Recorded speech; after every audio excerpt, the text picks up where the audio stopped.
Students, हम लोगों ने अपनी पिछली क्लास के अंदर जो दूरी समय, विस्थापन समय या स्थिति समय के मध्य ग्राफ का अध्ययन किया था। आज स्टूडेंट्स हम यहाँ पर अध्ययन करेंगे वेग समय ग्राफ का। तो आज का हमारा हेडिंग है वेग समय समय ग्राफ। तो स्टूडेंट्स, वेग समय ग्राफ को हम प्लॉट करने के लिए क्या करते हैं, हम इन कोऑर्डिनेट एक्सिस के अलोंग जो एक्स एक्सिस है उसके अनुदिश हम समय को ले लेते हैं और जो वाई एक्सिस है इसके अनुदिश हम वेग को यहाँ पर ले लेते हैं। तो जैसा कि हमने अपने पिछले ग्राफ के अंदर अध्ययन किया था कि जो हमें ग्राफ मिलता है उस ग्राफ से हमें क्या है, उसके दो पार्ट होते हैं। एक तो होता है रेखा की ढाल। तो रेखा की ढाल को अगर आप यहाँ पर देखेंगे तो रेखा की ढाल जो है यहाँ पर क्या होगी, इसको हम टेन थीटा से व्यक्त करते हैं और टेन थीटा क्या होगा कि ये होगा वाई अक्ष अपॉन एक्स अक्ष। राइट स्टूडेंट्स, तो वाई अक्ष पर हमें मालूम है क्या राशि हमने ले रखी है, वेग, और एक्स अक्ष पर राशि हमने ले रखी है समय। तो वेग अपॉन समय ये क्या होता है स्टूडेंट, त्वरण। यानी कि ये जो यहाँ पर रेखा की ढाल है, यानी कि वेग समय ग्राफ के अंदर रेखा की ढाल त्वरण को व्यक्त करती है, उस गतिशील वस्तु के त्वरण को व्यक्त करती है। यानी कि वेग समय समय ग्राफ में रेखा की ढाल ढाल गतिशील वस्तु के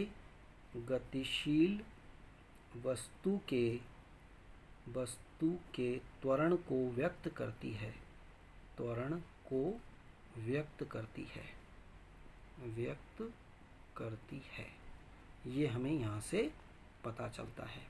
अब यहाँ पर जो आपको ग्राफ है, उस ग्राफ में जो आपके पास में अगर आकृति का क्षेत्रफल अगर आप देखें तो आकृति का क्षेत्रफल स्टूडेंट्स आप यहाँ समझ सकते हैं, ये क्या होगा, वाई अक्ष इंटू एक्स अक्ष ये इसके बराबर होगा।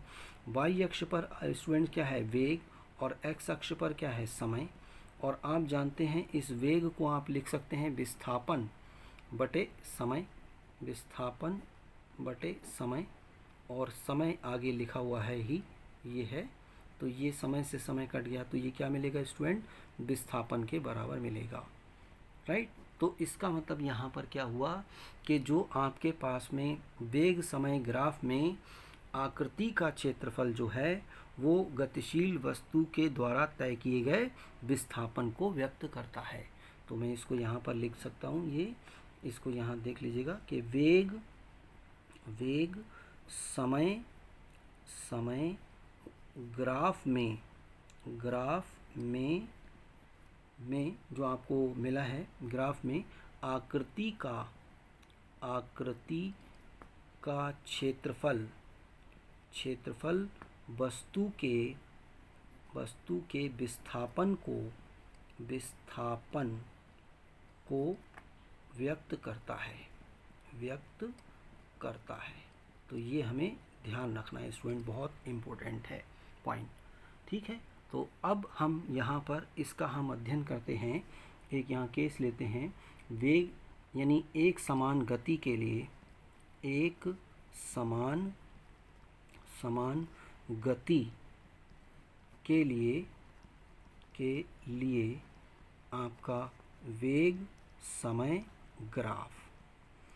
राइट, इसका हम अध्ययन करते हैं। एक समान यानी वस्तु जब एक समान गति कर रही हो, तो जब वस्तु एक समान गति कर रही है यानी उसका वेग जो है वो नियत है। आप समय चाहें कैसा भी कितना भी बढ़ाते जाएं लेकिन उसका वेग नियत है। तो इस स्थिति में जो आपका वेग समय ग्राफ है वो समय अक्ष के समानांतर एक सरल रेखा होगी। यानी एक समान गति के लिए बीटी ग्राफ में, यानी वेग समय ग्राफ में एक समान गति के लिए वेग समय ग्राफ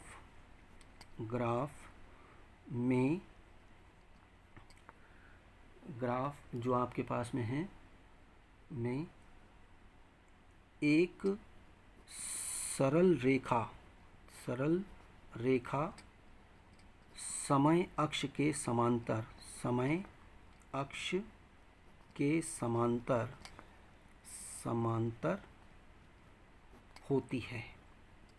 होती है राइट। तो यानी कि अगर एक समान गति का हम अध्ययन कर रहे हैं तो ये समय है, ये वेग है, तो यहाँ पर जो एक ग्राफ होगा वो इसका इस तरीके से होगा और ये भी वो एक समान वेग है राइट स्टूडेंट। तो यहाँ पर स्टूडेंट अगर आप इस चीज़ को देखें, यहाँ इस रेखा की ढाल क्या है, रेखा की ढाल जो है आपके पास में ये बराबर क्या है, 0 है, क्योंकि ये एक्स अक्ष के समानांतर है।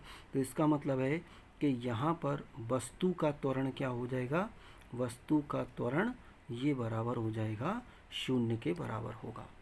अब स्टूडेंट अगर इसी में हम T1 व T2 समय अंतराल के